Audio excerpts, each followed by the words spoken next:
রাজনীতির চেনা পথেই চলেছেন সোনাম ওয়াংচুক। বাবার দেখানো পথেই শুধু স্টেপ মেরে চলেছেন। একই বিরোধী, একই অনশন মঞ্চ, শুধু সময় আর ইস্যুটা আলাদা। অনেকেই মনে করছেন ব্যানারে অরাজনৈতিক আন্দোলন হলেও মনে রাজনৈতিক সত্তা।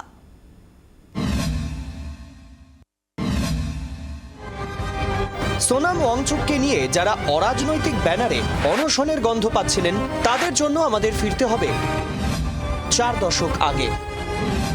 ঠিক 42 বছর আগের ঘটনা। নয়াদিল্লির যন্তর মন্তরে শনিবার সকালে এক নাটকীয় পরিস্থিতির সৃষ্টি হয়।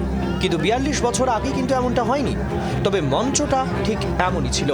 যন্তর মন্তরে শনিবার ভোরের দৃশ্যটা লাদাখের ইতিহাসকে যেন নতুন করে উস্কে দিল।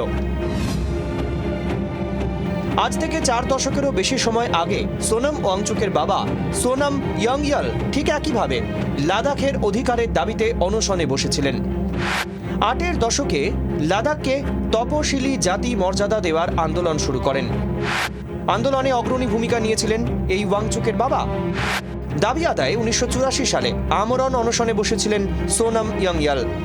সোনাম ইয়াংয়ালের সেই আন্দোলনে তৎকালীন প্রধানমন্ত্রী ইন্দিরা গান্ধী নিজে লেহ পৌঁছে যান। ইন্দিরা নিজে তার দাবি পূরণের আশ্বাস দেন, জুস খাইয়ে তার অনশন ভাঙেন। যদিও আশ্বাসের পর অনশন ভাঙা হয়েছিল ঠিকই, কিন্তু লাদাখবাসীর আইনি স্বীকৃতি পেতে আরও 5 বছর সময় লেগেছিল। 1989 সালে সংবিধানের 342 নম্বর অনুচ্ছেদের অধীনে জম্মু কাশ্মীরের 8 সম্প্রদায়কে তফসিলি উপজাতির মর্যাদা প্রদান করা হয়। সোনাম ইয়াংয়াল লাদাখের অন্যতম প্রধান রাজনৈতিক ব্যক্তিত্ব হয়ে ওঠার আগে এভারেস্ট জয় করে ইতিহাস গড়েছিলেন। 1965 সালে মাত্র 23 বছর বয়সে তিনি তৎকালীন সর্বকনিষ্ঠ ব্যক্তি হিসাবে মাউন্ট এভারেস্টের চূড়ায় পা রেখেছিলেন। 40 বছর পর আজ বাবা সোনাম ইয়াংয়ালের জায়গায় দাঁড়িয়ে রয়েছে তার ছেলে সোনাম ওয়াংচুক।